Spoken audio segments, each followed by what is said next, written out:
Good morning, HVAC enthusiasts. We have another day of service calls today. We are really just tearing through them this week. We have a no cool. We have the rest of that X13 installation. I got the new motor, so I'm gonna go put it in. Let's see. We have another no cool, and then we have an office that is not cooling enough. It's just probably like a duct problem there. Because they said it stays hotter in certain rooms, and it's just by duct design. But we'll see how much video we can get of those things and see if we can get some cool air to some folks today. This is our first call. It's a Goodman package unit, 2008. I haven't checked whether or not it's R22 or not. It probably is. Not cooling very well or not at all. We're going to see here in just a second.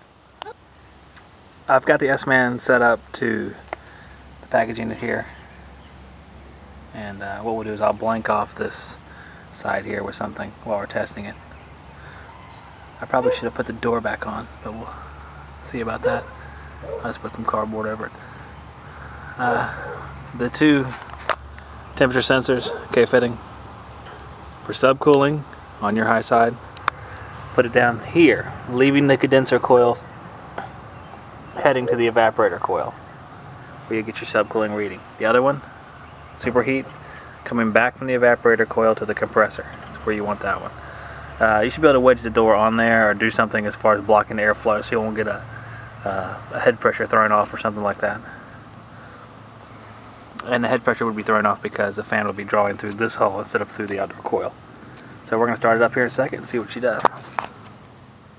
Okay, I'm hot wiring the unit to run on the functions that I want. Basically, compressor, energized reversing valve, energized fan, just like it would be in cooling. Someone had told me where the key was and it's not actually there. So we're just going to sort of test it out here and see if we can figure it out without even having to go inside. Alright, we have a familiar problem here. Now let's wait for it. Wait for the buzz.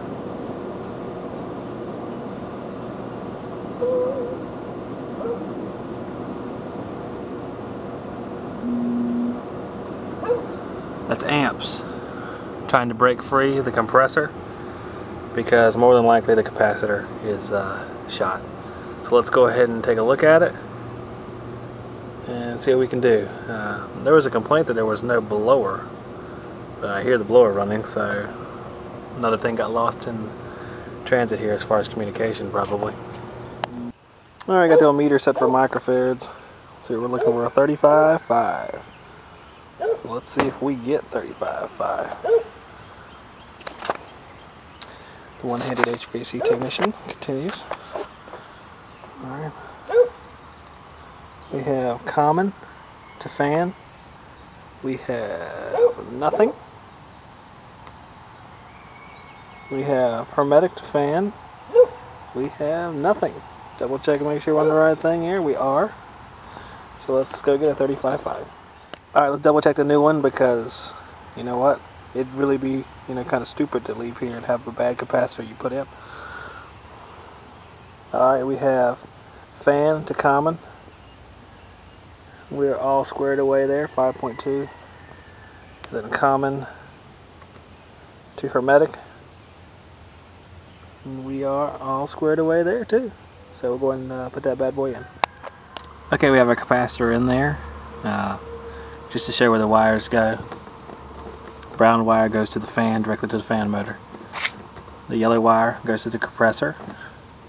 These are basically the start windings of those motors. Our red here goes to the defrost board. And the defrost relay will break that signal during defrost. And the other red jumpers over to the contactor right over here. And that's where all those wires go. So we're going to start it up and see if we have a unit alive and well now. Okay, she's up and running now. Pressure settling out. I'm sure it's pretty hot inside, although I don't know exactly how hot. Fan running. Compressor running. So we'll let it go for a few minutes, make sure the charge looks right, and hopefully I'll be able to get inside and actually see the temperature, but we will see. Okay, our superheat looks pretty good. I was not able to get inside. The key is I don't know where. But I can prefer, since I have to, that if it was 75 degrees inside and we're about 75 to 80 outside, that our 19 degree superheat is well within range, just from experience. So everything looks like it's running well as far as refrigerant charge. The only issue with the dual run cap, I am going to check the fan motor just because that was the original complaint, although they were probably talking about the condenser fan motor and just got jumbled up. I'm going to check that out real quick and then I'll be on my way. Okay, I got the blower mounting bracket on it and I set it inside the shaft. I tightened down the 3 screws, which I believe are 7/16. I'm not positive about that. I tried my 3/8 driver on it, it wouldn't work. It's a little bit too small, so that's what I'm assuming. There's our little electrical plugs there. And we'll flip it over and get the blower wheel lined up, and then put the nut in the shaft and sit it back in there. I'm going to tighten up the lock nut here on the shaft. Service tool. Service tool does a number of things. It's wonderful. You can't really see it in here. We made sure the blower wheel was equidistant from each side of the housing. Got a little bit of shavings to clean up in there too. And once we lock the nut in place, we'll check it again to make sure, and then we'll install it into the air handler. To my amazement, my new motor doesn't work. We have voltage to ground on both legs, 24 volts between common and the speed tap. So I'm going to wait a few minutes here, then I'm going to open her up to see if we can see if there's just a little wire pulled loose or something like that, because this is incredible. This is the inside of the X13 module and motor. I tested the windings to ground and there was nothing grounded. I'm testing the windings against each other. They should be the same since it's a 3-phase style motor. 21 ohms in between these two. These two. 21 ohms. And these two. 21 ohms. So everything looks pretty good. Must be another problem up here in the module. That's a nice plug I got there now. I had to separate them out so I could test them in place, make sure voltage was passing through the plug. It looks like it is now just fine. That's the darndest thing. Open up the module, take a look inside. One of the speed wires must be loose, because on speeds, all the other speeds before, it works. So one of the wires must be damaged. It's the damnedest thing. So this one will work until we get another one. I just hope we don't use all the X13 motors. Here's our York and our Payne running now.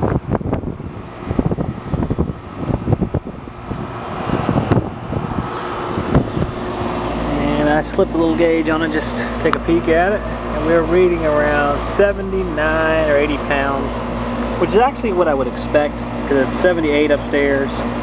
And how TXVs behave, it's going to put more refrigerant in that coil to bring that superheat down, so that's what I would expect to see.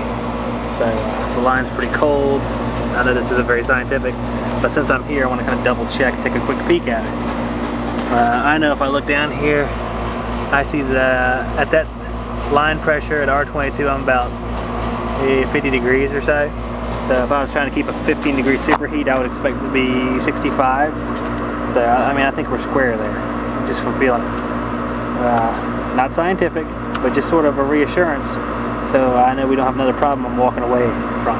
So, okay. Well, everything looks good now. System's running, it's going to cool down. I'm going to watch it for a few minutes, and I'll be gone. Just to tell everybody out there, a couple people ask about this gauge, and if you watch Eddie or Fritz's videos, you'll see a CPS version of this, which looks a whole lot better than this one. All I did was take my old craft gauges and get, I don't want to say it's Yellow Jacket 19110 part number. I'm not positive about that, because I think I was looking at it last night.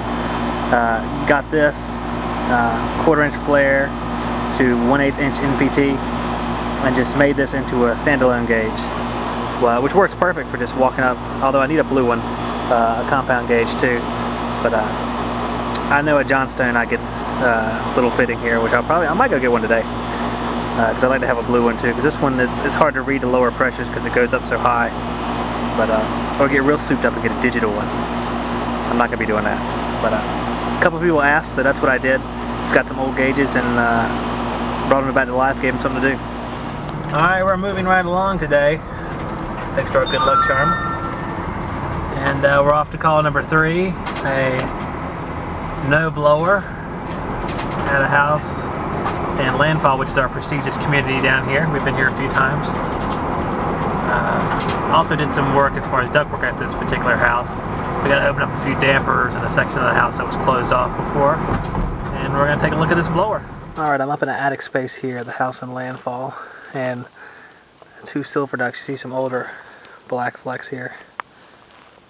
R4.2, probably back from the late 90s, early 2000s. Actually, it was early 2000s. I added 2 ducts, R8, one here, and that might be R6, I can't remember. And right there, they've been shut off because they're building a new room. And I had to turn both the dampers. You see the damper handles. They were off, and all you gotta do is turn them open. Most older systems probably don't have these, but newer ones should. Just so you can damper back airflow in areas if you need to. I'm gonna do the same thing on that one, and then we're gonna troubleshoot the blower. As you see, the 11-year-old train has no blower going. You can't hear it. I'm gonna open up and see what's going on. Give it the old spinaroo and see what happens.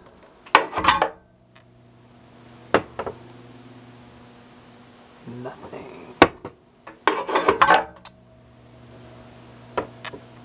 Nope. Wait a second.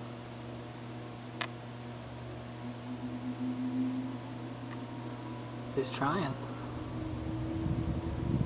Wait. Yep, it's trying.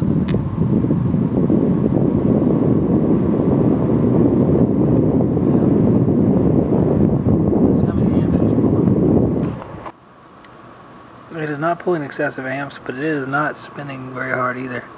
Let's check this capacitor, see how it's working. We have our probes on the capacitor set to microfarads, and we have, you can see that? Dang it. Nothing. So let's go ahead and change this out, see if we get a little bit better blower performance. Because not only does the capacitor start the motor, it helps it run efficiently. So let's compare our slower speed here, and hopefully we get some more power out of this motor. We have our new capacitor in place. Got our amp clamp ready to monitor the amperage to the motor. We'll go ahead and turn it on and see what we get.